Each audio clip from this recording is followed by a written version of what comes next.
Have you ever noticed that when somebody is about to lose something they've been complaining about, whether it's a car, a home, a mate, a job, or whatever, when all of a sudden it appears they're going to lose them, it takes on brand new value. She looked at me and said, well, what can I do? I said, do you really want to know? She said, yes, I do. That's the reason I came to see you. I came looking for help, but you sure haven't been any help so far. I said, well, ma'am, I've got an idea, and I will absolutely guarantee you it positively, definitely, absolutely will work if you will just do it. She said, I'll try anything within reason. I said, okay, when you get home tonight, all of your household tasks are complete. It's bedtime. Get off in a room right by yourself. Get a sheet of paper out, and at the top of it write, I like my job because. She interrupted me. She said, that'll be easy. I don't like nothing about that job. Don't like nothing about those people down there. And I said, well, just as a matter of curiosity, do you work there for benevolent reasons, or do they pay you for working there?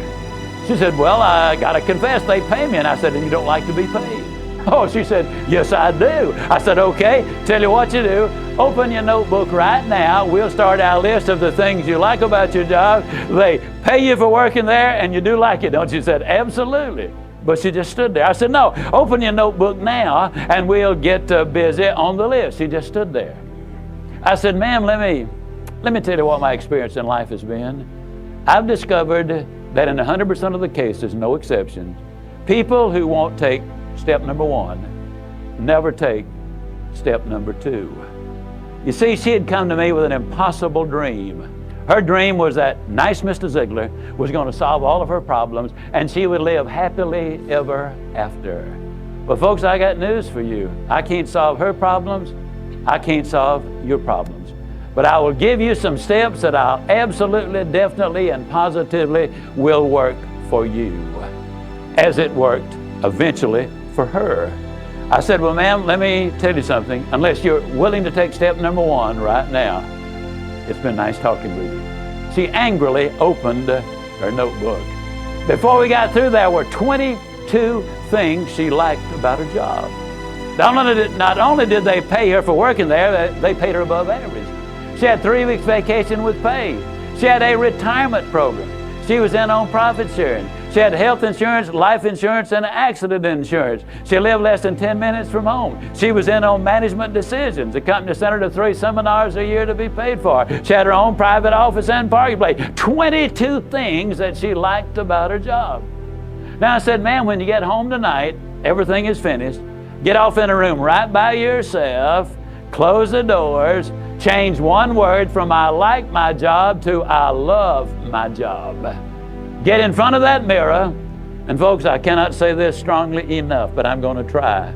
The eyes are the windows of the soul.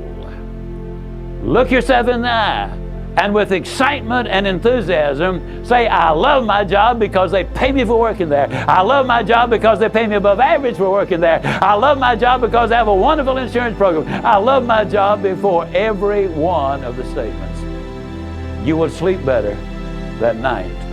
You see, there's something hidden in what I'm saying to you now. When she says, I like my job, she's really saying, I'm grateful for my job. And of all of the emotions we can have, according to Hans Selye, the #1 stress specialist in America, the healthiest of all human emotions is gratitude. I said, you go down that list. I like my job, I love my job rather. That is a way of gratitude. You'll sleep better the first night. Tomorrow morning, when you get up, get back in front of the mirror just before you go to work. Get back in front of the mirror and repeat the process again with excitement and enthusiasm. I love my job because, and take the list with you. Because the reality is, you see, you will have started to change from a fault finder to a good finder. Some people do really find fault like there's a reward for it. They really do. Take the list with you, and you will be able to add to that list, absolutely guaranteed. Do this every morning and every night, and you will have an astonishing recovery from this advanced case of stinking thinking. Now, I didn't say that to her, but I'm saying it to you. That's what it was. It was an advanced case of stinking thinking. Well, 6 weeks later, I was back in Birmingham, Alabama. I was doing a follow-up sales seminar.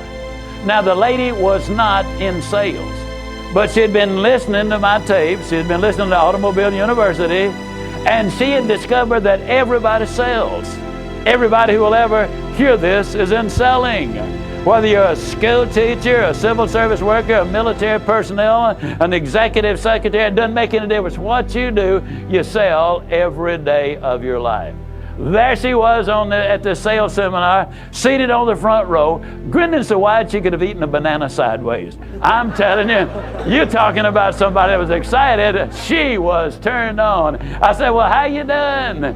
She grinned even more broadly and said, Mr. Ziglar, I'm doing wonderfully well, and thank you for asking. She said, you cannot believe how much those people down there have changed.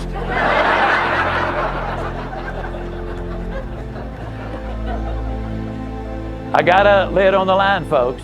You're not going to change anybody else till you change you.